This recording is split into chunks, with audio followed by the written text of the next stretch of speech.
He's back. We got my cousin Jake now in though for his eyebrows and nose. We're cleaning him up for his hot date, so keep on watching. Supplies needed: gloves, of course. I got our infant tongue depressors, aka facial waxing sticks, a spoolie, cotton rounds, tweezers on deck, post care.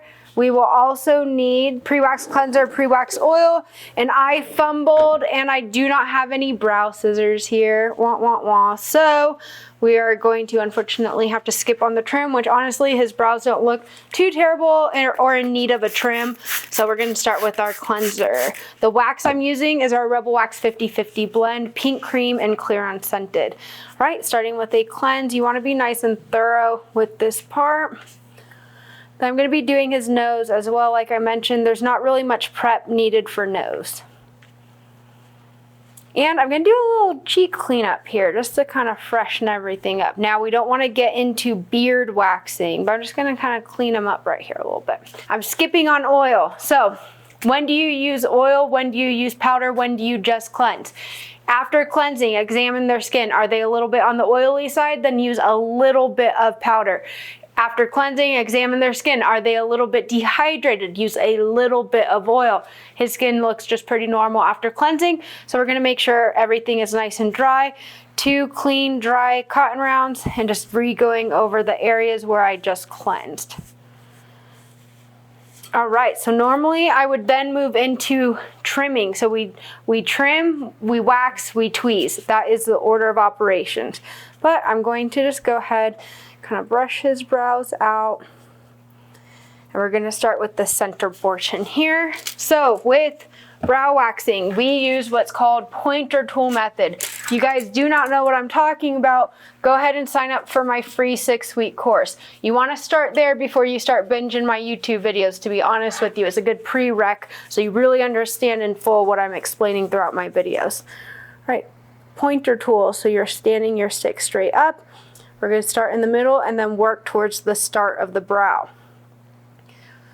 So the brows actually have 3 points and 2 areas. So your 3 points of a brow are start, arch, end. The 2 areas are body and tail. Again, something I go over in detail in my course, and really important for you guys to know, especially if you are providing brow waxing services. Right, now we're going to do the same thing. We're overlapping in the middle with where that previous strip was. Now at this point, I can really eye all of this out. If needed, don't be afraid to use a marker tool and really map out their brows. I have other videos on that you can watch as well. Remove when still tacky and immediate pressure. Right here, could have been an ingrown, a deeply rooted hair. It's just a little pinpoint bleeding, completely normal. So where I am lining up the start is from the crease of the nostril up. That's where we want to line that up. All right, now we are going to do the top of the brow. So when doing the top of the brow, I really like to brush the hairs down. Now he doesn't want a really like shaped up brow. We're just doing more of a cleanup. So I like to leave a few of these little stragglers here because it just makes it look a little bit more natural. So always make sure you are clarifying with your client, especially with your male clients, if they want them to be more shaped up or if they just want a nice little cleanup and keeping them looking natural. So I'm going to go a lot higher than I normally would, still cleaning up over here so everything looks nice and fresh, but he's not going to look like he had a fresh brow wax or brow shaping, I should say. Remove to the arch, readjust, and remove the rest of the way. So it looks cleaned up, but it still looks natural. All right, now I'm going to do the other side. So when I did this brow, I actually stood at the head of the treatment table, pushed this way. When I do the left brow, keep in mind I'm right-handed. I'm going to be actually standing at his right shoulder, pushing away from me. So make sure you guys are also paying attention to your body positioning, especially for brows. You're moving around the treatment table a lot more than you do for other services, or service areas, I should say. I like to come back and thicken up this strip, and that's for removal purposes. Again, keeping it really natural. Want to remove when it's still a little tacky. Remove to the arch, readjust, and the rest of the way through. All right, so for men's brow waxing, when their goal is to keep nice and natural, I like to brush up, and then I don't really do too much on the bottom. I might take a little bit here, but it's more fixing the tail where the tail ends. So crease of the nostril through the outer corner of the eye. That's really where the brow should end. So I really just want to grab these hairs right here. Now, side note, if you guys are filming content, doing things like this, if you're touching the client's skin with the stick, it needs to get thrown away. It cannot be dipped in the wax pot. That is actually a form of double dipping. All right, so pointer tool method again. I don't need as much wax on my stick because I'm not doing a large strip. I'm just gonna leave those on the bottom. So I'm just focusing on cleaning up the end here, his tail. This can be a sensitive area, so we want to be quick with it. So I hold taut. If that happens, then you just stop, put pressure, readjust, the rest of the way through. What makes that really painful is if you don't get that up and then you start panicking and pulling and tugging on the skin.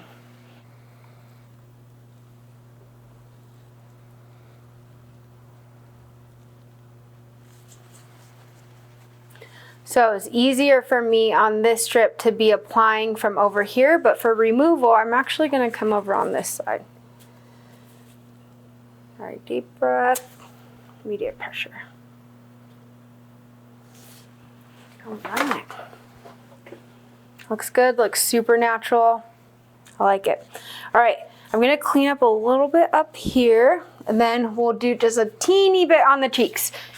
I am not one to recommend beard waxing ever, really. I know there are people that do it. I know it can be done, but the home care is so important. It's just really difficult. The breakouts and the ingrowns and the broken hairs that can happen. It's just not something that I prefer to do.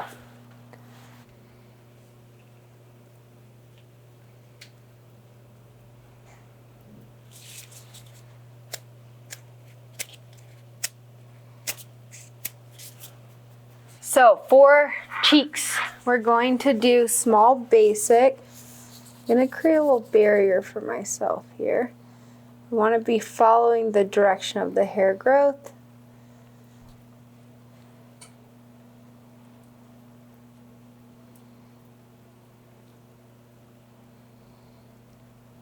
We also don't want to go too close around the eye.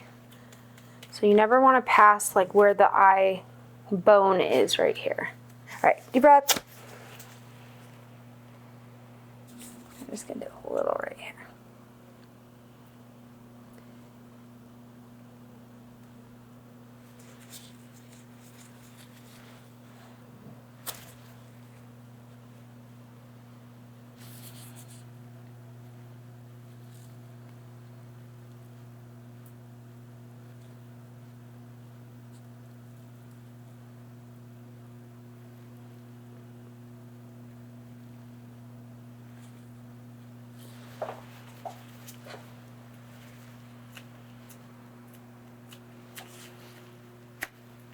I think the biggest mistake I see with people doing men's waxing in these areas, deep breath, is doing way too large of surface areas at a time and not timing the removal properly either.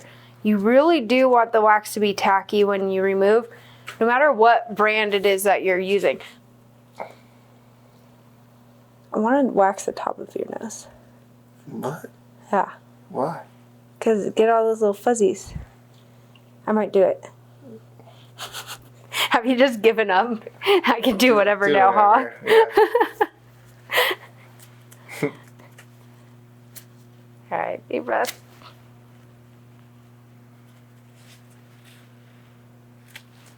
All right, guys, we did eyebrows. We cleaned up cheeks. He's looking fresh.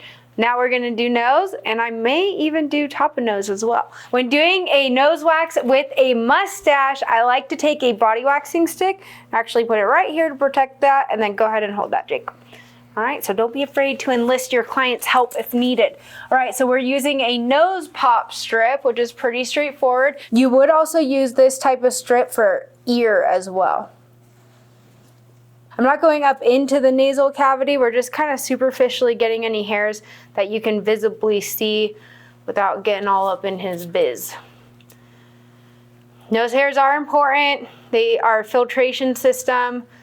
You can create really bad allergies and just other issues if you go too high up. Nose waxing is safe when done correctly.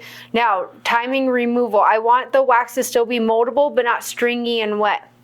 And then I wait just a little bit past that because the wax inside is not gonna set as quickly as the wax that is exposed to air. When going to remove, I like to put my palm on the forehead, hold the bridge of the nose, pull, and I got a booger. We'll edit that, don't worry. We're gonna edit that. It was like in it. Okay, well, don't do what I just did and call him out for his booger. Don't do that to a client, okay? He's my cousin, I can do that. Just hide it, throw it away real quick. They never need to know. All right, nose pop again. Same thing, having him hold the stick. You really don't need much wax on there at all. I like to kind of pull up, twist a little bit so you get a good grip, and then hold your stick this way, not sideways, this way, and then give it a little squeeze. Now, times to be careful or avoid nose waxing altogether. During the winter, sometimes people are really, really dry, okay? So especially here in Bend, we're getting our first snow. People are spending time out on the mountain. Sometimes they can be dry. I wouldn't do a nose wax in that case. Or if they have really bad allergies or active allergies and they've been blowing their nose a lot, wiping their nose and it's raw or dry in any way like that, you do not want to be doing a nose wax, okay? Or if they've recently been sick, you do not want to do a nose wax. All right, same thing, palm up here, pull quickly, and remove. All right, I'm gonna steal this. Okay, now I'm going to do the top of his nose. I just wanna get some of these little fuzzies up here. This also can be really great. Sometimes clients love this because it makes extractions a little bit easier. When doing your skin routine at home, it can allow you to get a little bit of a deeper and better cleanse. And it can also help with blackheads a little bit too. It doesn't always look pretty, do your best. So I'm using a combination of small basic, but with this small stick and kind of pointer tool method too.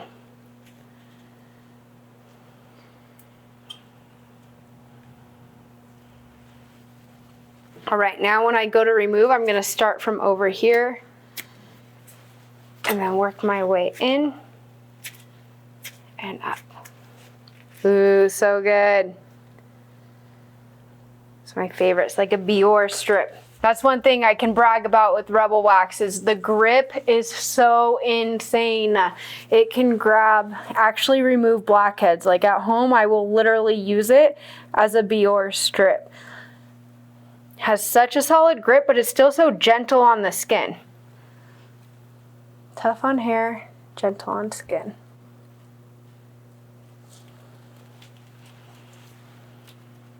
All right, again, get a grip from over here.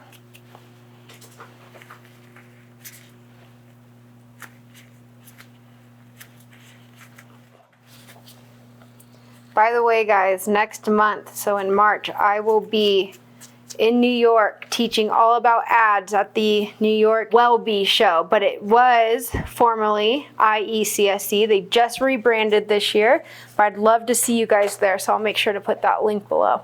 All right, he's looking good, fresh and clean.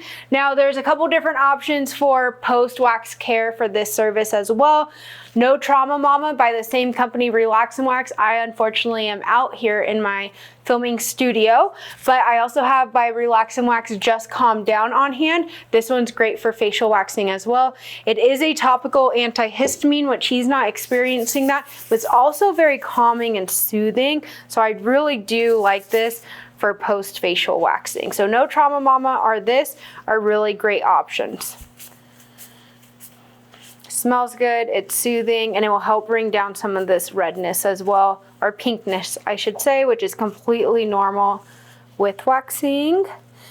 All right, guys, that is it. Thank you for watching. You want to go see some of Jake's other waxing videos? Click here for his back and here for his chest. I'll see you over there.